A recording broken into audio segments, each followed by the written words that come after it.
On the 1st of June, 41 years ago, Sri Lanka bore witness to the manner in which the Jaffna Library was destroyed and gutted in flames.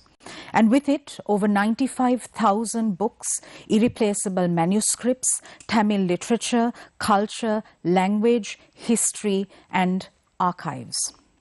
This act of arson and erasure of history paved the way for the country to go back in time by several decades. 41 years on, the question remains, have we learned from our past mistakes, our regrettable past? Speaking of history, especially bleak criminal history, is a difficult task, but also of pivotal importance to ensure non-repetition, non-recurrence.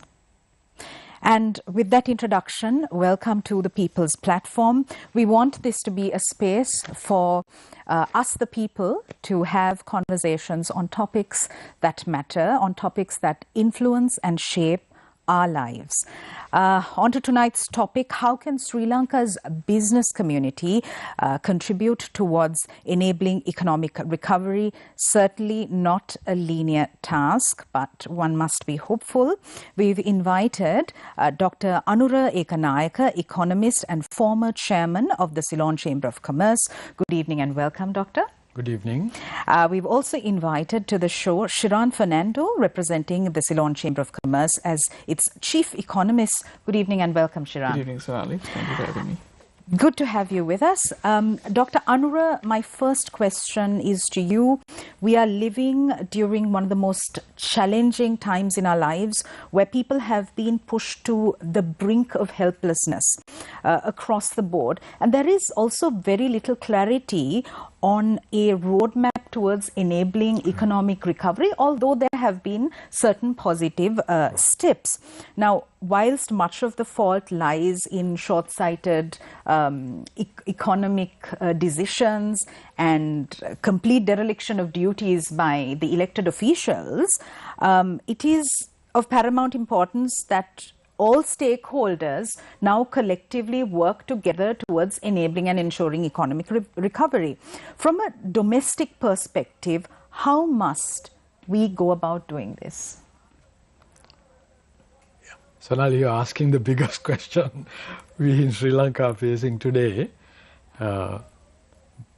Most important thing, it is happening to some degree now, better than it used to be, for all stakeholders to get together as often as possible and brainstorm. Because each stakeholder will have its own issues, own areas to protect, but there has to be give and take. Right. So that can be achieved, that give and take can be achieved if there are open dialogues taking place where people are not entrenched. I mean, people are prepared to shift from their entrenched positions. Right. So that's the number one. As for a plan of action, certain elements can be thought of if we think of what has happened to us. Right. Underlying everything what has happened to us is all of us have been living beyond our means. First and foremost, the governments, because governments have had budget deficit, very large budget deficit, and when you have a deficit, it has to be bridged with borrowings. Sure. So either you borrow from within Sri Lanka or borrow overseas. Now, borrowing within Sri Lanka doesn't help you to finance your imports. So there has to be a solution to handle that issue. Right. The other part of the issue is the fact that there's a huge mismatch between our exports and imports. Okay. For most of the time, it is imports are almost double in value, almost, to the exports. Right. So we have to also turn the economy towards a more tradable, meaning more exports have to be generated within this economy. The other side of the part is, have we done everything possible to reduce our imports? For example, energy is the one biggest chunk, 25, sometimes 30% of our imports are energy, one form or the other, diesel, petrol, coal, all of that. So then we have to ask, have we done enough to make use of our abundant sunlight, solar power, right? Or waves in the sea, or the wind, right? And then we have to ask, are we spending the available energy, imported as well as locally generated, in the best possible way? Should we have a lot of private cars running around, particularly in urban areas, or shouldn't we have mass transport, which is far more efficient? Of course. So, see, the conversation towards finding a solution will have to go on such directions. Right. How do we live within our means? Okay. How do we export enough to finance our imports? How do you make use of the available resources, including human resources, to generate more value? Right. Then, of course, the details will have to be worked out. Okay, fantastic. Shiran, yesterday the Prime Minister met with the Joint Chambers of Commerce, and we've also had this decision of tax reform, tax revisions pertaining to personal income tax, withholding tax, corporate income tax. Speak to us about the importance of these tax revisions also, secondarily, especially if we take the example of, say, indirect taxes, where a person earning 1,000 rupees a day buying a kilo of dal will also pay the same amount as much as a person who earns ₹1 million paying the same amount. So that as juxtaposed with income tax, and how important it is for people also to have this attitude of, look, I am also going to contribute towards economic recovery by not evading taxes or avoiding taxes. Sure. So if I just answer your first question, I think, yes, the Joint Chambers of Commerce met with the Prime Minister. I think we've been having conversations with his office and several others since they took over. And it's also, as the topic today is on the private sector, is also, I think, a good opportunity or showing of how the private sector themselves have united, come together, different types of private sector, some that are more export looking, some that are more looking at industries, some which are more bilateral in nature, all of them, 13 of them in fact, coming together in a joint chamber platform, uniting whenever there has been national issues. And we've been very active, I think, in the last 3-4 years. Unfortunately, I wasn't at this particular meeting, but I think what we heard and what we also presented, I think, was the next few months and the next 6 months. Right. How are we going to, how is the IMF discussions, for example, going? I think we got an update on that in the sense of the technical discussions which are taking place, and there is positivity that at least by the end of this month or early July, at least at a staff level, there might be some agreement in place, and then it has to go to the board level. But when it does go to that point, the discussions will have to kind of go hand in hand with our debt restructuring discussions, which I think now only has commenced because we have only just appointed the legal and financial advisors. They have to come into play. They have to meet with our creditors, namely the bondholders, which hold our international sovereign bonds, and also the bilateral lenders as well. And of course, the IMF has to be very confident that whatever discussions we have, the debt which they have deemed and so many others have deemed unsustainable will become sustainable in this debt restructuring process. So only at that point would really, a program come in. So I think those kind of discussions were held, but at least now we have a roadmap compared to, say, March, when a lot of us in the private sector, a lot of economists were urging the government to go to the IMF and go down this path quite early. And right now we're in the 11th, 12th hour when we went actually, when reserves were quite low.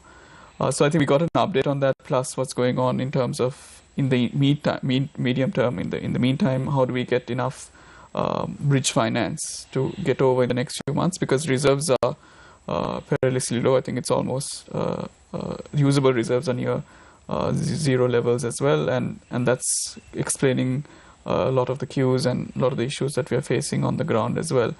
So there, I think there is hope that maybe potentially countries like India will continue on their lending efforts, and maybe we can access other partners like Japan, who previously maybe we've not. So I think we got quite a lot of updates on that, and fiscal reforms were also discussed.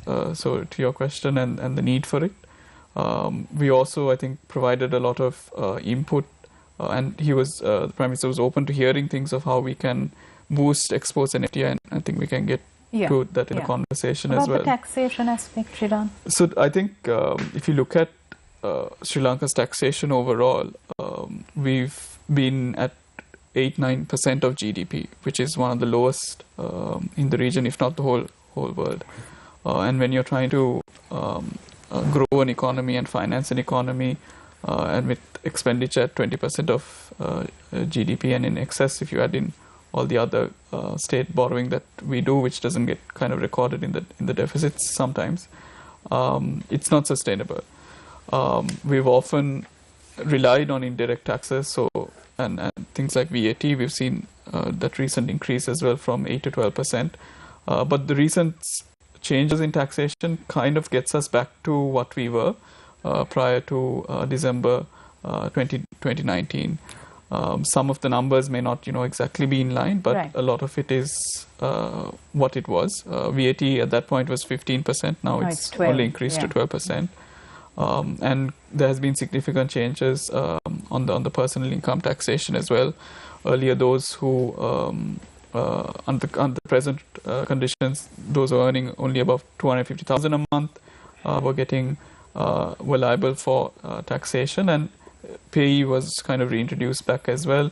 Now, from October onwards, and a lot of these changes are from October, will be liable from about 100,000 a month as well.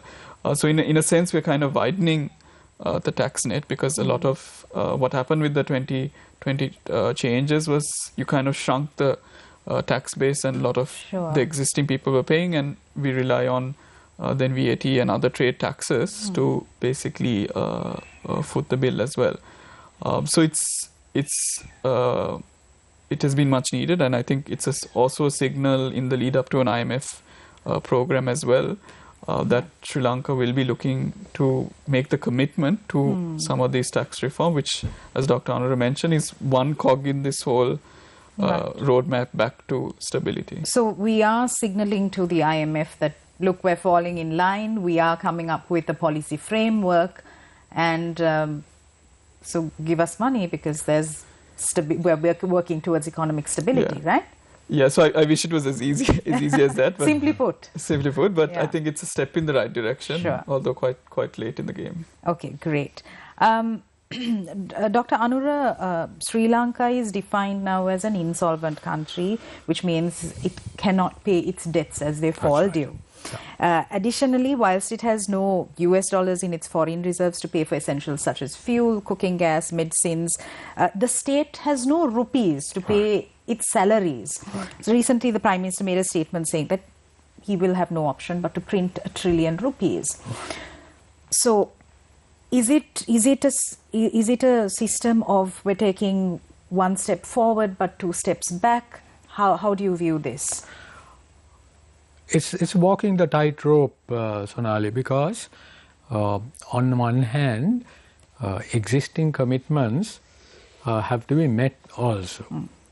Now, the increased taxes, on a sort of rough reckoning, I had this chat with Sharan a little while before we started. It will generate something like 290 billion rupees. But the Prime Minister, in his capacity as the Finance Minister, is due to present a supplementary vote or estimates to the Parliament, I think coming Tuesday, for 695 billion rupees. So you can see the same kind of gap coming up there. Right. Now then, the question is, how do you bridge the gap?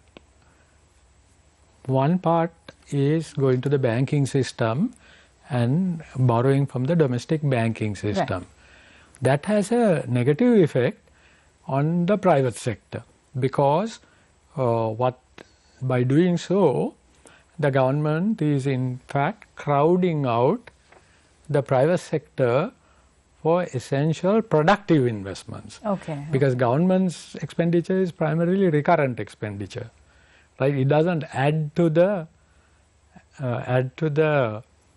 economy in terms of additional value, right? So that's one side of it. Government, when government cannot raise sufficient money from the banking system, government prints money. Printing money is the biggest problem. Okay. Is the biggest problem because it generates inflation. Now, according to the government numbers, May inflation was almost 40%. Yeah. But there are independent analysts overseas who have estimated our inflation to be about 130%, right? So we all know it's somewhere in between at least, right? So printing money is a very, very dangerous game. Okay. And it's sad, it's a terrible tax on the poor. Poor don't even realize, and they don't realize they are paying a tax when inflation occurs. So all this comes from this deficit budgeting problem. Right. Right? Government spends, now if you take the year 21, government revenue was something like 1.3 billion. I'm giving this so to illustrate the problem. And government budget deficit was about 1.7 trillion. So the deficit was larger than the revenue. Now, so this requires a lot of sacrifices, a lot of new thinking to get some kind of a balance. We don't want, no one really asks for 100% evening out. Some deficit can be there, which can be borrowed, provided the deficit is within the incremental growth, that is year-on-year growth. If there's sufficient growth to recoup that deficit, then you're okay. Yeah. So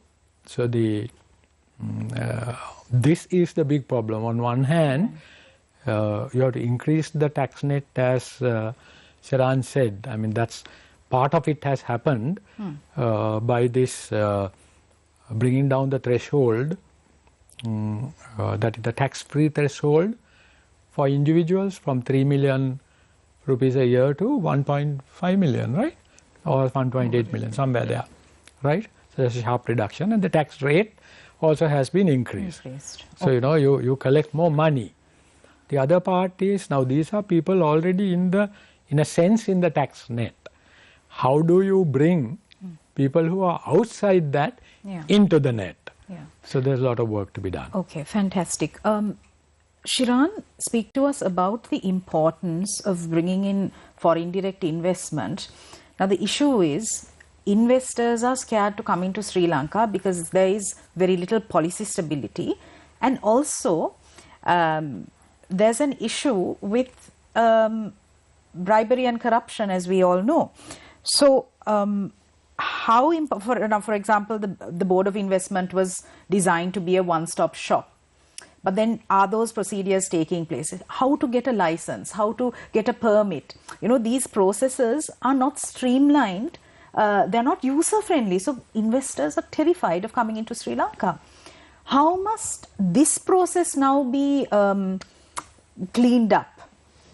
Yes, I think your answer to the question is also related to how we financed budget deficits in the past. And that is in the lack of FDI and exports being high, we've always relied on borrowing and a lot of external borrowing as well. And that's kind of why we are in this situation where we're not able to pay our external debt. And that's the problem we've had in the last decade. Right. And one of the primary reasons is the low FDI figure. It's been always below 1.5% or 2% of GDP. And we've never seen it grown. Right. And a lot of the FDI that we did see is also reinvested earnings from existing companies registered with BOI and other companies who are reinvesting just to keep, the infrastructure and things like that going. Of course, we've seen some level of service investment coming in. The challenge is, I think we've always viewed gathering investment to the country from a tax point of view. In terms of giving tax holidays, incentives, and that is as a substitute to the issues you mentioned. Right. To sum all your issues, it's the ease of doing business. Okay, so how must we now reevaluate this perspective? So I think we really need to tackle that. How do we get better at the ease of doing business? How can we get approvals for either buildings or permits or licenses if that's required in a particular area? And I think investors want this plug and play thing where it's already ready.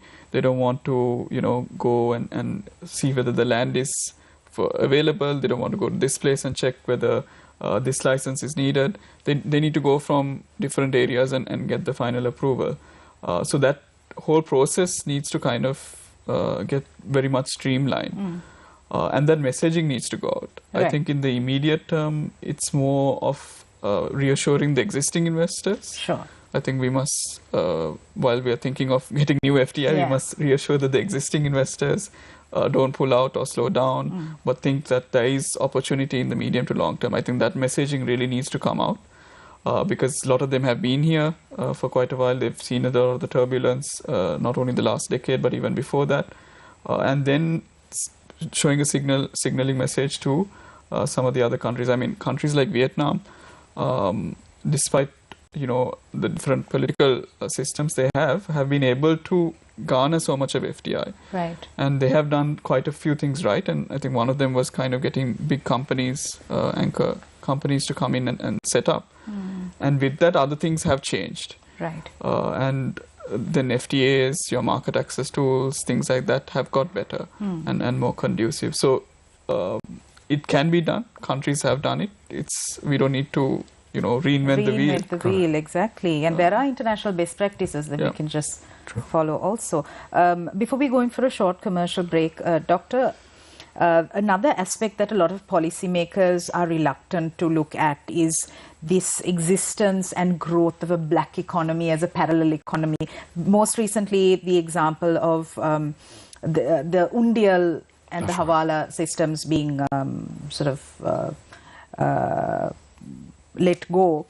How must the government, how must the state go about ensuring that we get monies into the official banking system? Yeah. See, Sonali, some initiatives have been taken, but that is, one is of course floating the currency and reducing the gap between the so-called curb market and the official market. Then certain legal measures also have been taken. If you are caught with, we'll take action. Holding foreign currency beyond a certain limit is discouraged and all of that. But there are better ways of tackling it. Now, I'm getting into one of my favorite areas. What if we simply make it illegal to do big transactions in cash? It becomes then very difficult for people to spend the ill-gotten money, right? Example, let's say, if there's any transaction over $1 million, right, it has to be through the banking system. Right. So those who have legitimate money have no problem in putting the money into the bank. Absolutely. Right? Of course, if they are within the tax threshold, like everyone else in the private sector, they should pay tax. Now, in order to avoid taxes, hoarding cash is not a good thing to do. Yeah. And also, you put it in the bank, you get an interest as well. Yeah. But when you do that, what happens is money becomes traceable, right? Yes, yes. So it's a very simple thing. Yeah, but then the vested interests are so much. Ceylon Chamber has also been, over the years, have been making submissions on similar lines. For example, saying if you want to buy a car or a land beyond a certain value, you have to produce your tax number. Because you see, if you can afford to buy, then you should be paying tax. Absolutely. Isn't it? Yes. So these are sort of innovative ways of handling the issue. Then all that money going outside will come into the banking system. Now, right now, when the Prime Minister says government doesn't have enough money, the banking system is also short of liquidity. Yeah. I think, I don't know what the latest number is, a week or two ago, the banking system was short by 700 billion rupees, right? But imagine if the money is in the, okay, you may call it black, but there's also an informal economy.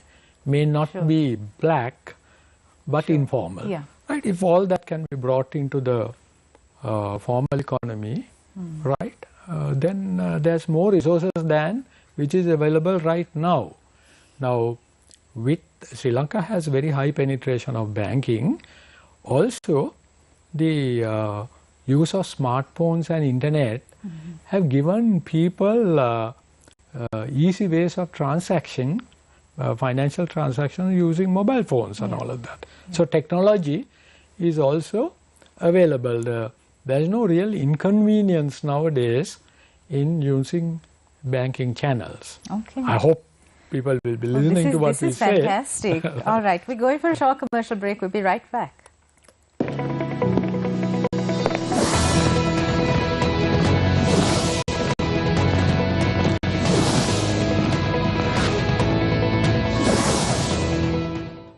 COVID-19 සඳහා ආරක්ෂිත පියවර. ජනයා වැඩි වශයෙන් සිටින ස්ථානයන්හි ගැවසීම මගහරින්න. රෝගය ආසාදිත පුද්ගලයන් හමුවීමට නොයන්න. මුහුණ, මුඛය, නාසය සහ ඇස් ඇල්ලීමෙන් වළකින්න. අනවශ්‍ය ගමන් බිමන් යෑමෙන් වළකින්න.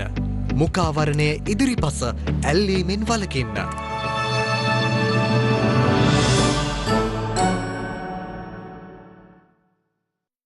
තනිව යන්න බෑයි කියන කාරණේද අධ්‍යාපනයේදී මම කියන්නේ ප්‍රධාන වශයෙන් සිදුවෙන දේ.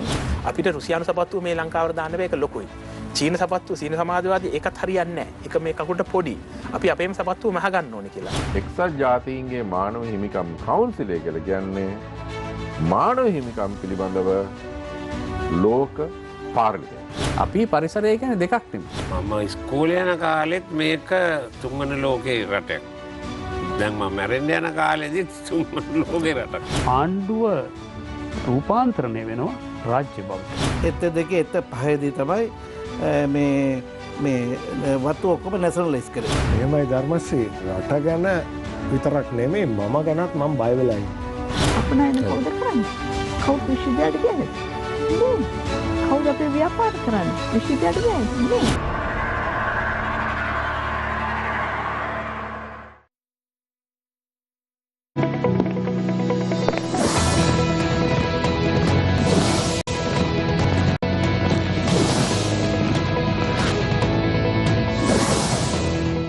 Welcome back. You're watching the People's Platform. We're in conversation with Dr. Anureka Nayaka and Shiran Fernando, both economists, both with fantastic perspectives.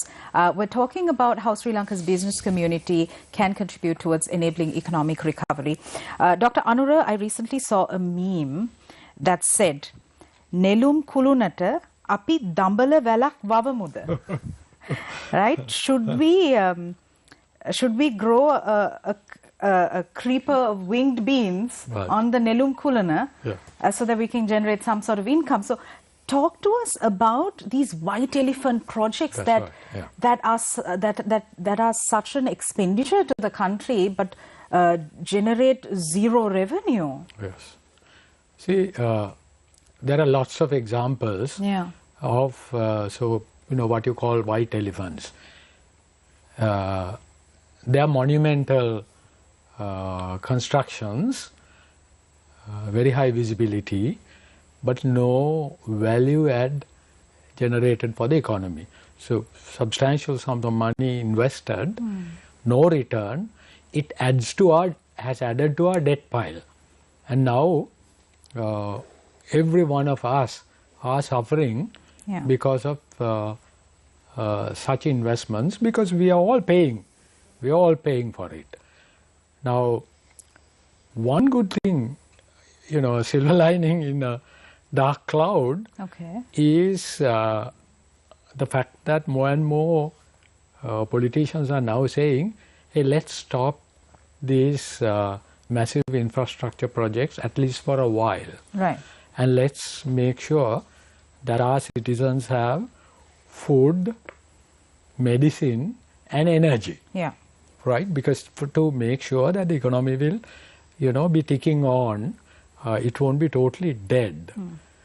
Now to do so, because as I said earlier, the budget deficit, large deficit, the very few ways of reducing it. Yes, you can cut waste and all of that, but it's quite likely that there'll be a sharp reduction in capital expenditure, all sorts of capital expenditure. And then when things improve a little bit, we have to improve on our selection criteria and the so-called public procurement criteria. Absolutely. How does the government decide on prioritizing the limited funds available for different types of projects? And then these, the monuments, massaging various politicians' egos, right? Make them feel good, business goes away, that we really take a hard look, a critical look at what each investment will bring in. Now for the private sector, it's not required, because people are not going to put money if they can't make money out of it. Problem with the public sector is that perspective is not there. Sure. Right? So, one is sending a Dambalawala up the Nelum Kuluna.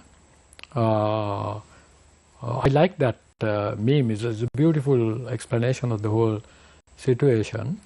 That is also saying, hey, let's figure out what can we do with this. Now it is there, we can't sort of break it down and sell it off. So what are the things we can do? Yeah. In some instances, perhaps there's nothing. So let it just stay there. Right. But don't throw good money after bad money, right? For maintenance and so on and so forth. But critical question going forward is, how do we prioritize government capital expenditure? Absolutely. All right. Shiran, we have about 5 minutes, but before we go, now the Prime Minister is supposed to bring in an interim budget in about 4 weeks from now. And he has said this will be a Sahana budget or a concession budget. Speak to us about the main aspects that a Sahana budget should encompass, also keeping in mind the abject suffering of the masses, the lowest stratas of society, of Sri Lankan society, where people have been driven from having 3 meals a day to 2 meals a day and sometimes 1 meal a day. So I think the timing of some relief is very important at this point as well. Whether there is enough scope in the budget, and I think he's only looking at the next 6 months. Amount of scope that he can do so far, we'll have to wait and see, because early in the year, the then Finance Minister increased public sector wages by 5,000 rupees, an allowance across the board. And what I think at what Dr. Honore mentioned, how much of that capital expenditure now can be reallocated.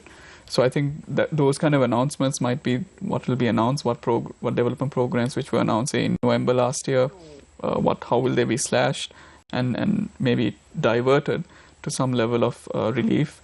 We often talk about the social protection programs, and I think the likes of Samurdhi, for example, might see more allocation, but even those, there is a lot of flaws in it. For example, if you look at income deciles and if you look at the first tenth of it, the first decile of it, which has the poorest of the poorest, only about 40% of them get Samurdhi. Okay. And if you go across the board as well, even the rich top 20 also get a certain percentage of it. So it's you're looking at existing social protection programs also having issues where the right people are not getting the relief as well. Okay, so that also probably the Samurdhi program has to be re-evaluated. You re-looked at, and also that is 1.8 million households, but now with the cost of living going up as well, more will come into it. So that's where really digital technology, as I mentioned, you can use bank accounts, there's digital wallets as well, and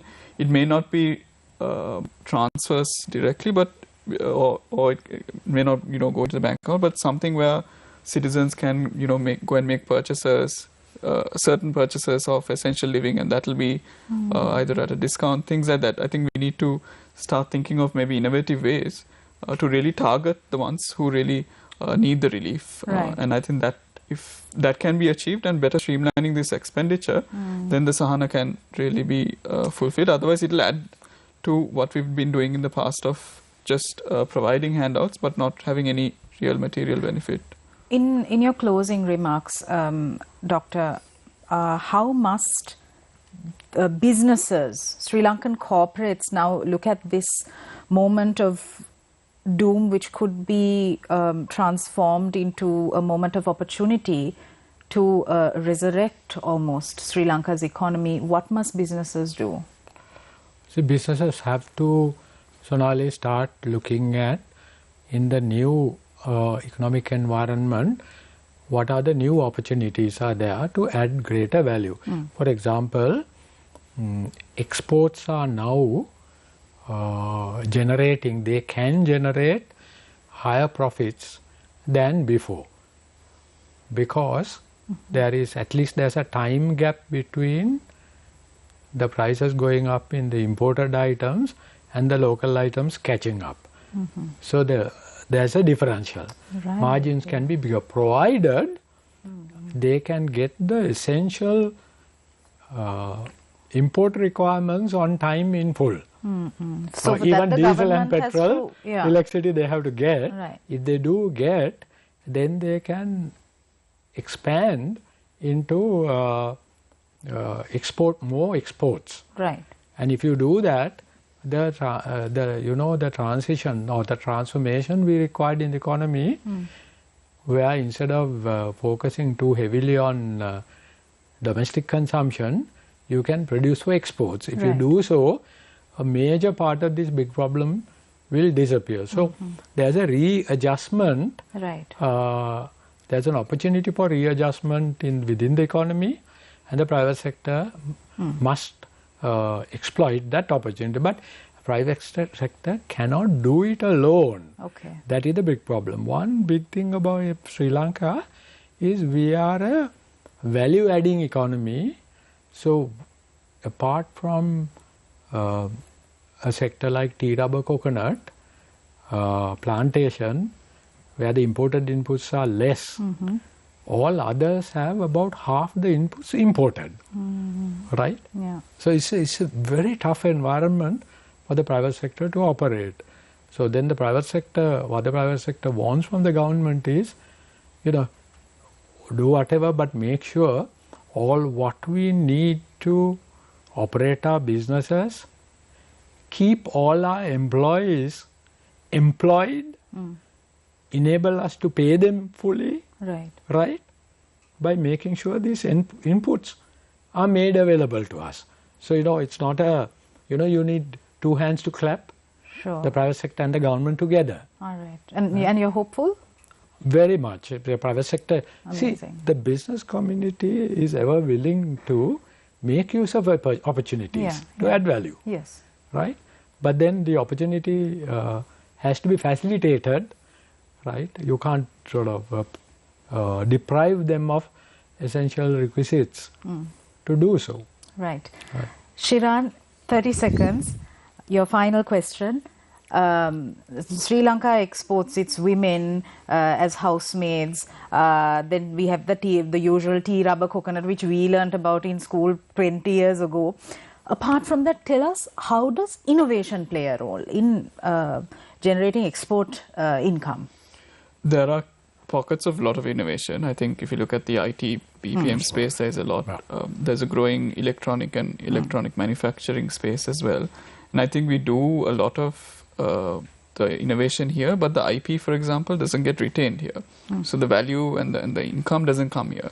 And I think that's where things like intellectual property rights, getting to the Madrid Protocol, things like that needs to accelerate so that a lot of that can be captured here.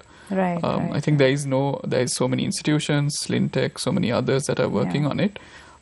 That needs to commercialize at a faster pace, and we need to capture that within here without kind of having those getting captured in other countries, which is happening now. Okay, fantastic.